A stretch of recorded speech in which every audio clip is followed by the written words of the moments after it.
Hello everyone and welcome back to another video on JoeyDoesShow. Today we will talk about some new news about the FNaF movie. This one is the biggest news we have had since the Mike screenplay.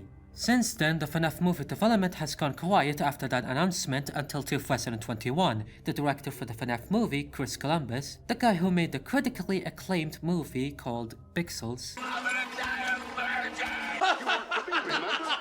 left the project for unknown reasons. Since then, we don't know what was going to happen to the FNaF movie and who was gonna direct it. Even in early 2022, Jason Blum, the founder of Blumhouse, said that news about the FNaF movie is We are dangerously close, I will say that. And by that it means it wasn't dangerously close. However, we have a piece of huge news on the FNaF movie that has been announced today. Jason Blum has been hyping something up on twitter.com and finally revealed new news about the FNaF movie.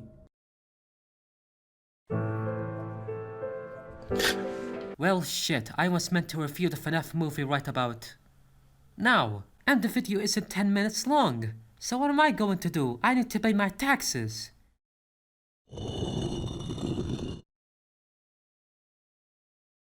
Alright, sure. Five Nights at Freddy's the fan film. Now I have a kind of funny history with this fan film. The first time I even knew about this fan film was on Letterboxd for some reason. From time to time, Letterboxd adds random YouTube projects on their site and removes them days later, which makes me question why the fuck did they even add it in the first place, but whatever. When I saw the film on there, I was curious as to what it is and where can I watch it, especially with this interesting poster. Limited power, limited visibility, limited time. Ooh, sugar me timbers. Turns out it was directed by Gray Rich, and I did some digging and found the fan film on YouTube. It seemed to have been received well, so I was pretty interested and proceeded to watch the film. And then I watched the film, and my reaction was basically, What the f was that? and moved on with my life. But since the FNaF movie was cancelled, I decided to review this instead. Now, as I said back in my Sam video, while I'm gonna make fun of this film, I don't want to make fun of the person who made it. Just take this video as more of a fun video. Besides, it's a goddamn fan film, so reviewing this in a really serious manner with an angry behavior would feel really stupid. Unless we are talking about this fan film. Why are you looking at me like that? Anyway, let's watch this, shall we? After like a minute of company logos and a totally sick title card, we see the first look at the film. Huh. Alright then. We cut to a security guard in his office, all while he's looking at the animatronics. Hey, mister, Foxy is coming for you. You are not gonna check or... Did I jump scare you? You know, I could point out how funny they added a video of the security cameras in post instead of playing the video on the monitor, but then again, I couldn't do that well too, so I guess I will shut up about that. He goes to talk to his kitten all the while he checks if the FBI is coming, but uh-oh, the power goes out. And during this scene, we can hear Ring Around the Rosie. No, it cannot be out already.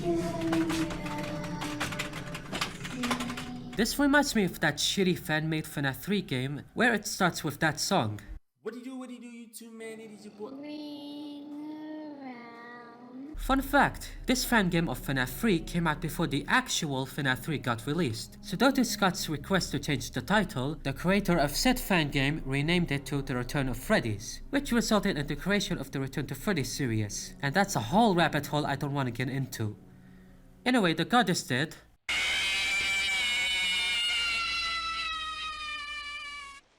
Then we meet our main character, wearing a bathrobe that doesn't fit him, and then gets a call from Michael, keep this in mind because I will mention it in a second, and tells him he can't talk right now because his mom begged him to get a job for the past of 2 weeks. But there's nothing here that really interests me. I don't know about you, but working at Fel seems like a good idea to work at, because you know you get paid for doing absolutely nothing. That's just good business. Michael tells him to turn on the TV, and when he turns it on, it shows the commercial from another FNaF fan film by Iron Horse Cinema. Magical place for kids and grown-ups alike, where fantasy and fun come to life. You're fighting. Out! You, with the boom in my face, out! Get the hell out of here, both of you. Get out of here Michael, now. let me call you back in a I got little a bit. 5-year-old I'm gonna see if I can get a grandson job who's here. better than this shit. This comes off as bizarre to me because using a clip from a fan film and use it in your own fan film sounds so strange to me. Before you ask, he did credit Iron Horse Cinema in the description, so don't try to assume he stole this from them. Anyway, he gets interested by the commercial and goes to research Freddy Fazbear Pizzeria on Google. Yes, I checked and he indeed types Freddy Fazbear Pizzeria right. I love small details like this. Janitor, no. Chef. I've had bad experiences with ovens. What have you done?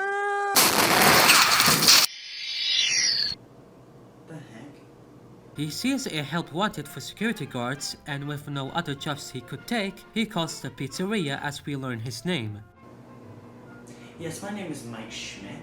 Yes, you heard that right. This guy's name is Mike Schmidt, and the Michael that was on the phone isn't Mike Schmidt. And if you know anything about the FNAF lore, first of all, get help. Second, Mike Schmidt is Michael Afton in the games. To be fair, they were working on the movie months before Sister Location came out. The game where it introduces Michael Afton, so there's that. However, what confuses me the most is why did they name the main leads for this film with the same name? It just makes it kinda confusing in my opinion. So for convenience sake, I'm gonna call him Mike and I'm gonna call this guy Michael. Anyway, Mike goes to the pizzeria so he can take the job, and he makes a great first impression. It's nice to finally meet with you. You too. So, explain to me why you want this job. Well, for the past 2 weeks, my mom has been begging me to get a job, and I promised I'd get her one over fall break. And then my friend called me and recommended this pizza place, and I saw an opening for a night security guard. Well, it is a very simple job. All you gotta do is just sit in a chair and watch security cameras, make sure nothing out of the ordinary happens. You're the only one who actually applied for this job, so you're doing very well so far. Well, sir, I'm very good at sitting in chairs.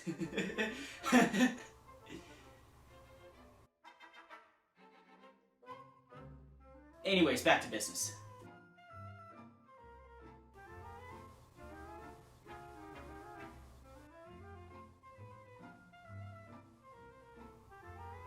You're lucky you're the only one who applied for this job.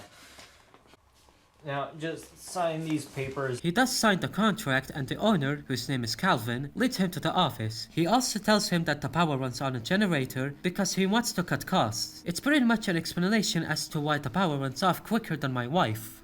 Why are you running?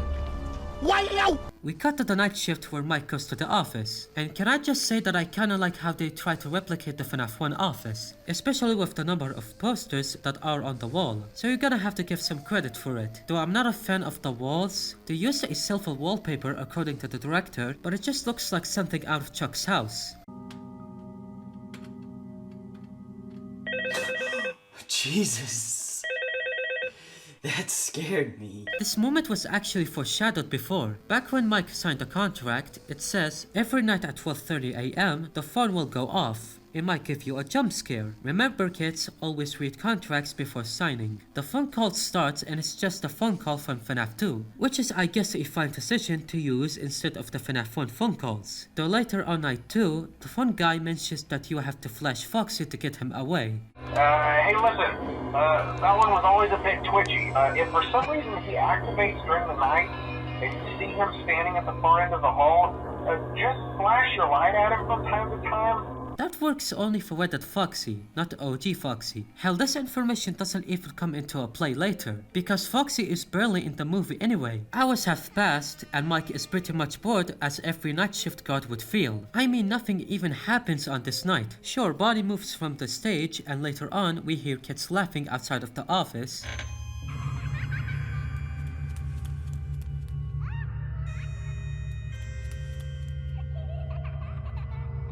But outside of these, nothing much happens. Get your stinky feet off the table. It hits 6 AM and he goes away from the pizzeria. The next morning, Mike goes to confront Calvin. What the hell is going on here? I don't know what you're talking about. Well? I don't know what you're talking about. You do know what I'm talking about. I might. don't know what you're talking about. What is going on here?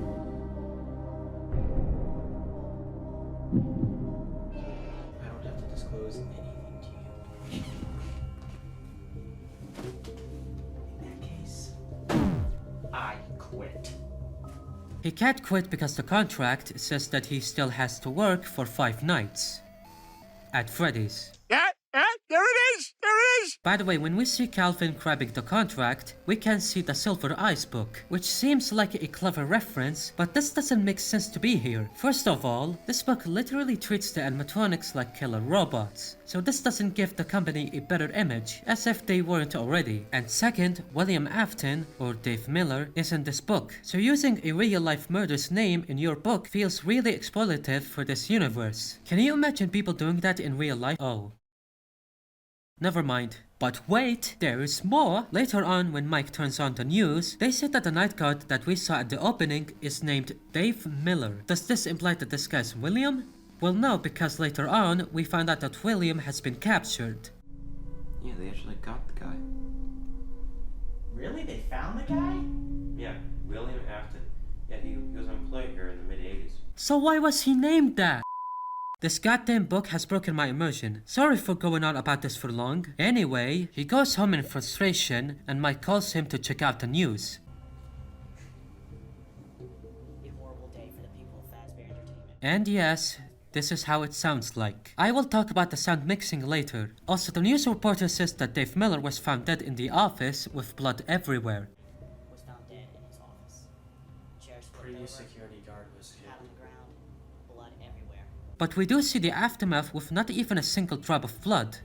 But alright, Michael mentions someone named John, which he used to work at Fredbear's Family Diner, so Michael gives Mike his number. Do you see why this sounds weird? He does end up calling John, and he sounds like he doesn't feel like he wants to talk to anyone.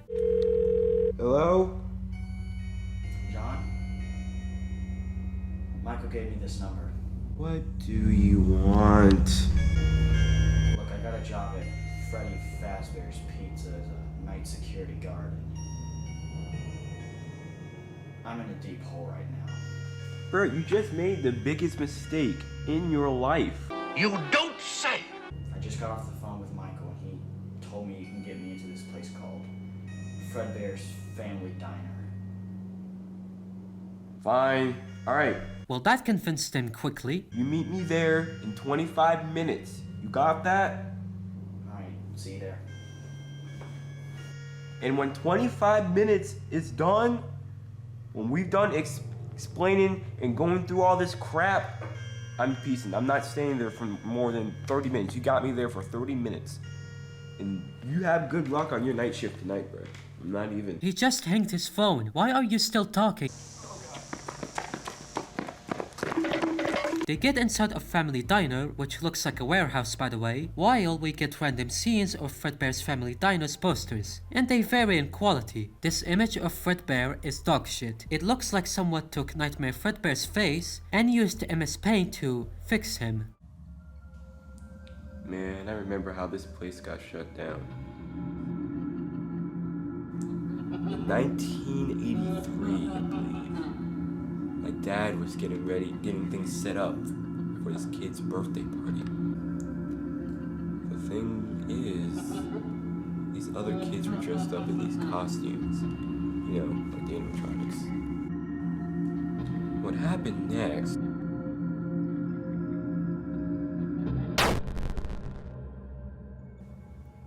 Guys, I think it might be the bite of 87! Mike finds a document called History of Fazbear's Entertainment, and he goes away from the place. Jackpot. John, got what we're looking for. Alright, see you later. Just be out.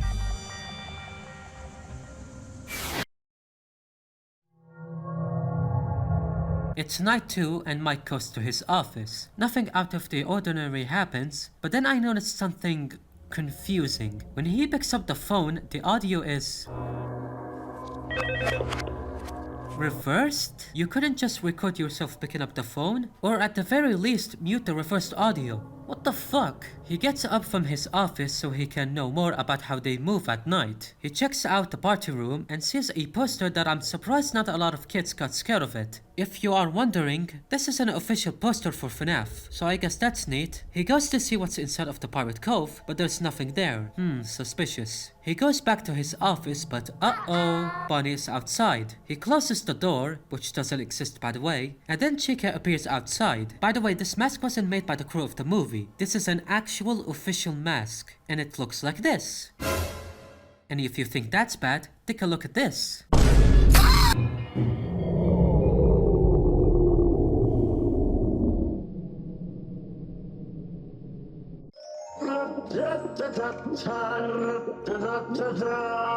Don't be on the floor, use the Commodore.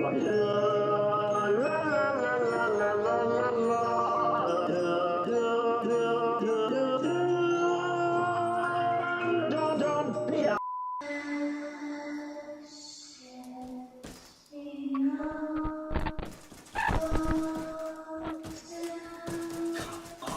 Of course it wouldn't work, dummy. It's a piece of paper. It hits 6 AM and he goes outside to check on the animatronics. And they look fabulous. Freddy's skin looks like poop and Bonnie's head is like a bucket. Dear God. If you are wondering what Foxy looks like, stick around for this video.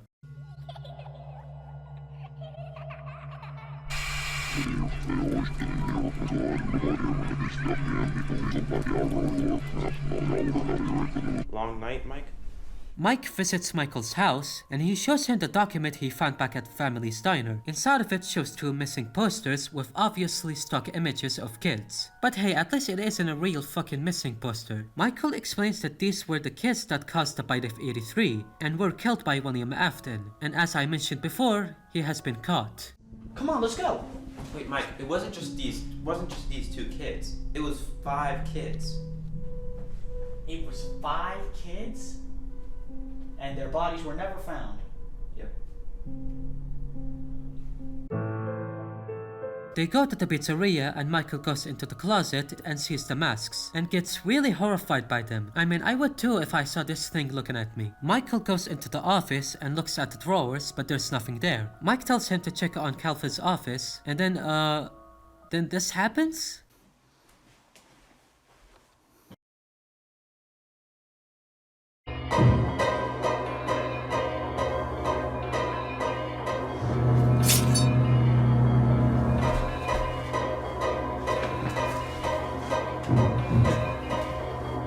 Hey, Michael, hang on.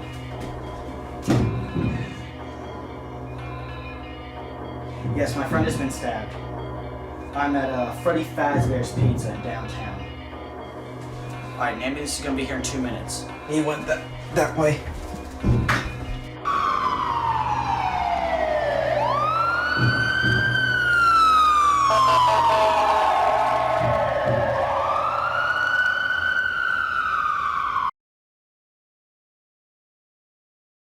What? Do you want me to explain it? Nah, it speaks for itself, come on now. We cut to nighttime where we see Calvin acting pretty suspiciously in the party room. There are a few things you have yet to tell me. First, the animatronics moving around. You didn't tell me about that. You didn't tell me about this William Afton guy who's after kids. Not to mention, he already got my friend. He could be after me, he could be after you. There were 5 more kids killed in 1987 because of you. You're horrible. You're an irredeemable.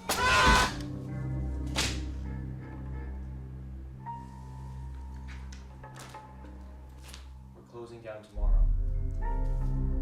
One more night is all I ask. Before you make your final decision, remember your contract. Screw the contract.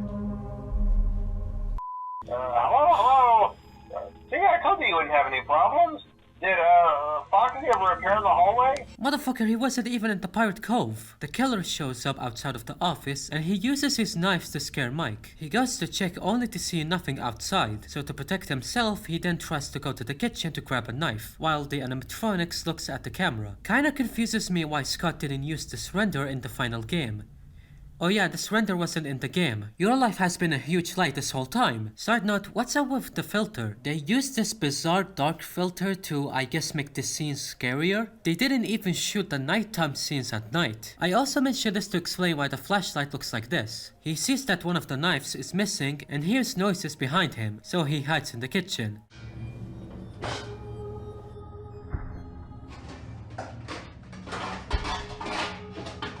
Who is making these noises? She's just standing there. Menacingly. He gets away from her, but uh-oh, Freddy is behind him. He goes to the closet and sees the Freddy mask. He has a bright idea and puts on the mask to get Freddy away from him. And it worked. Just like the Iron Horse cinema short, except this guy dies anyway. Mike then sees Bonnie and accidentally steps on his plushie. What the fuck?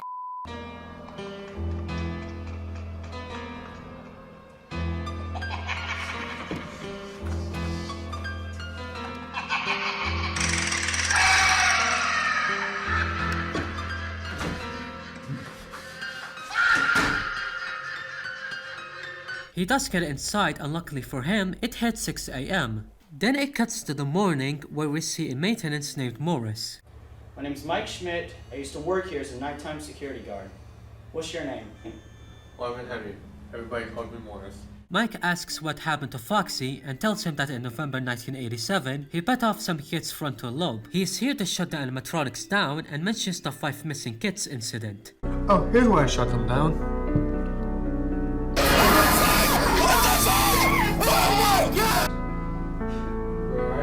Yeah. Mike then shows Morris the document and he seemed to recognize one of the kids. Oh, actually, Carter, I know her.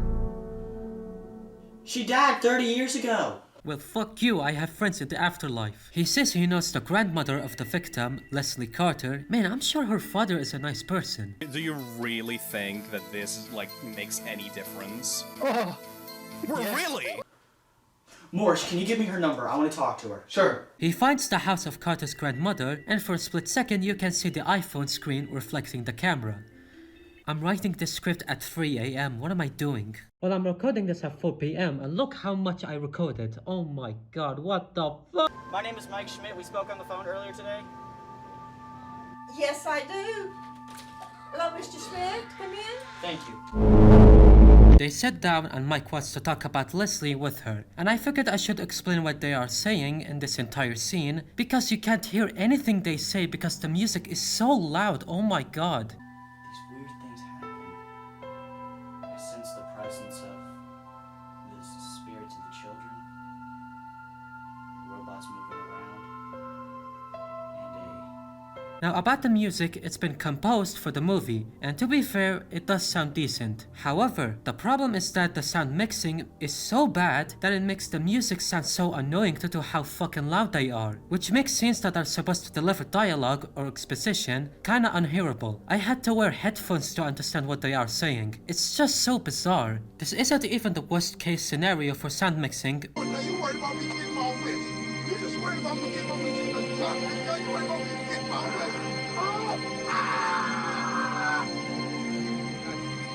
But still, it annoys me. This is the remastered version, by the way. Anyway, from what I could understand what they are saying, Mike tells her that he's the night guard at the pizzeria and mentions how he went through weird stuff, like with the animatronics and whatnot. And he asks her what exactly happened to her granddaughter. She accepts the question and tells him when she was at the Bite of 87 incident, she was trying to help with something, and moments later her granddaughter went missing. They also have seen someone wearing one of the animatronics masks in the camera and killed her granddaughter in the back room. However, when they got to the back room, her body wasn't there and the only thing that was left was this Freddy plushie that she's grabbing on. Mike says that he wishes he could do something about it, but the restaurant is closed. She asks if he has a key, considering, you know, He's a night guard. He does have it, and he says he will try to find the dead kids in the pizzeria and keeps a promise for her to not give up on them. You got that? Great, we're almost done. Also, yes, you just saw a Gmod footage during this exposition. Not sure why he did this instead of recording the animatronics that he made, but okay. He gets inside of the pizzeria at night, but uh-oh,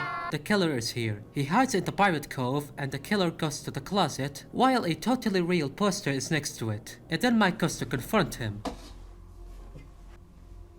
You son of a bitch. For no reason at all, the killer reveals his identity. Why did he do that? I don't know. And shocker, it was Calvin the whole time. It was you.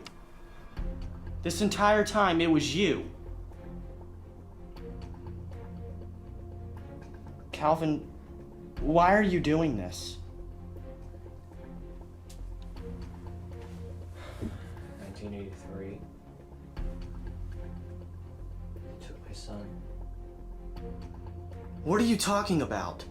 Do you not listen? No, because I can't fucking hear you. Okay, so from what I'm understanding, he's William Afton. I say this because that's what it was implied based on the flashbacks, which doesn't make sense. Remember when I mentioned that Afton has been caught? Well, it's pretty ridiculous that he runs the fucking pizzeria and no one has arrested him or questioned if he's behind the killing, considering, you know, he's a fucking convicted killer. Come on, he should be the #1 suspect in these crimes. Get that motherfucker! Okay, anyway, Calvin, or Afton, turns off the lights and runs away off screen. So Mike goes to try to find him. Where are you, Calvin?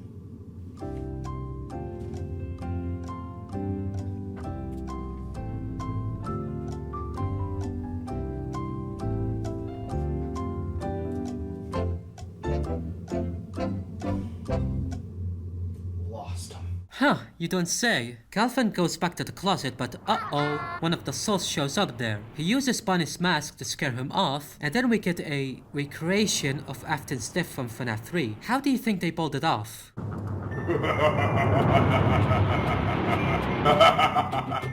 Stupid kids. Stupid in life and stupid in death.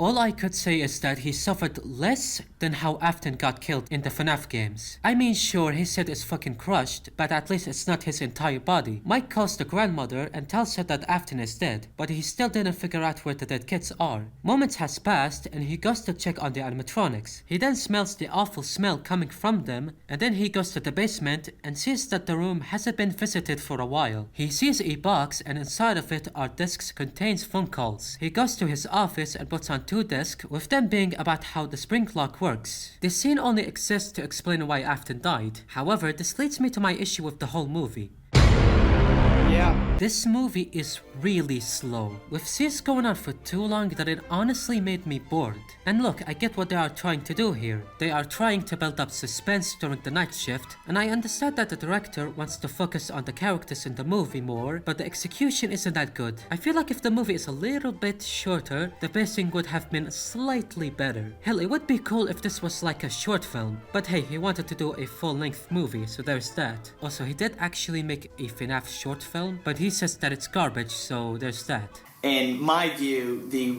worst video game film adaptation ever, besides the Slender Man movie. Go fuck yourselves. Anyway, Freddy shows up. I don't know why they didn't move already. It's never really explained. Maybe their getting shut down was temporary. He hides under the desk as Freddy is lured around the office, but he goes away and it hits 6 AM. All is good now. Except not, sucker, cause poorly cropped Golden Freddy shows up in his office.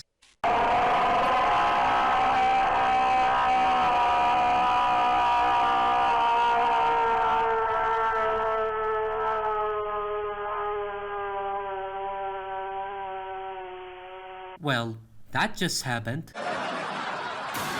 One more night and Mike is ready to finally put an end to this. He goes back to the pizzeria before it hits midnight and has a bright idea of disabling them, but that didn't even work anyway, so what's the point? Anyway, it's midnight now. You enjoying this? Run! Fucking run! Get your ass up!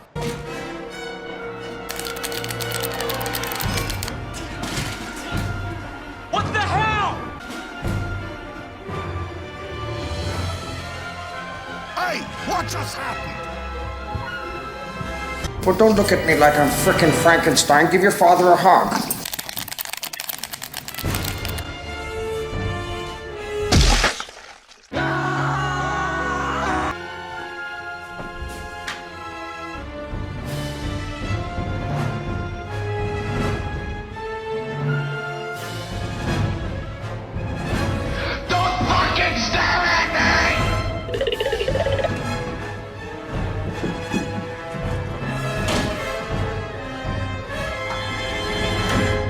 Hello, Papa John's. Here to deliver some pizza. Now that was amazing. Mike goes to his office as Freddy shows up outside. He didn't realize that the dead kids could be possessed by the animatronics, and that's because He stuffed their bodies into the suits. yeah, that's why. And then the power goes out for some reason. It hasn't even been 1 AM. Oh well, Freddy jump scares him.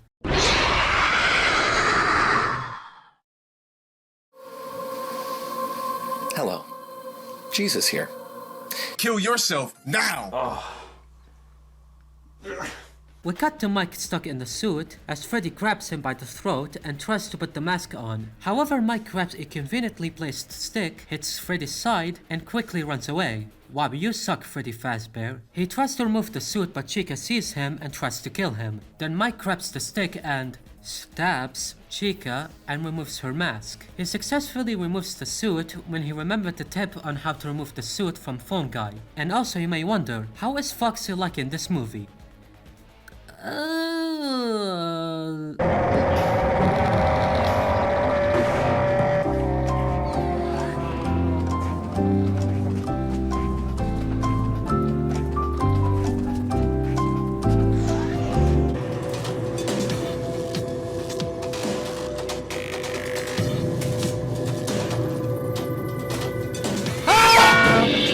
Look how they mess with my boy. As he grabs the hook, he goes to the basement and makes the wire electrical. But after he does that, he touches the wire. Ah yes, it's the final showdown. Freddy Fazbear versus a white guy. Who's gonna win?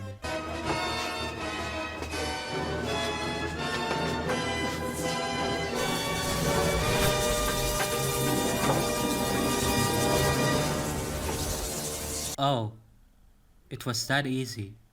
Freddy, you really suck. Mike removes the mask and he successfully frees all of the dead kids. He goes back to his home and gets a text message from Mrs. Carter thanking him for freeing her granddaughter. That's cute, not gonna lie. And he puts his hat away as he's done with the pizzeria. Or is he?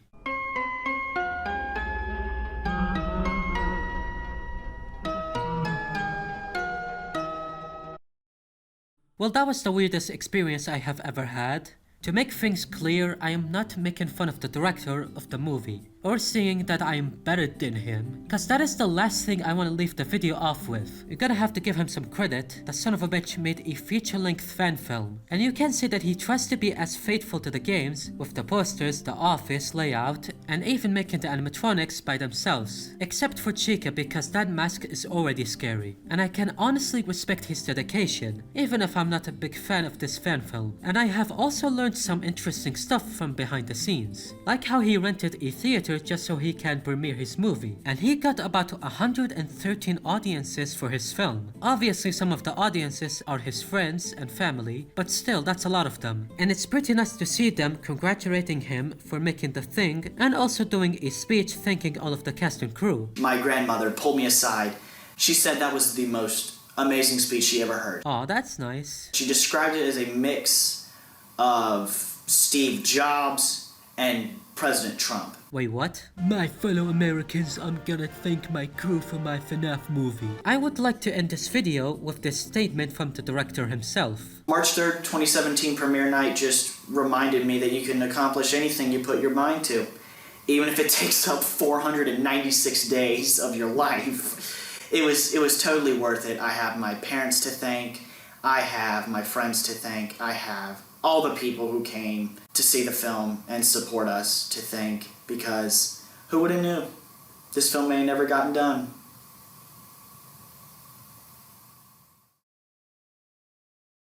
I feel like I'm forgetting something. Oh yeah, the real FNaF movie isn't cancelled. I lied. April Fool's, sucker. Now comes the part where we throw our heads back and laugh. Ready? Ready!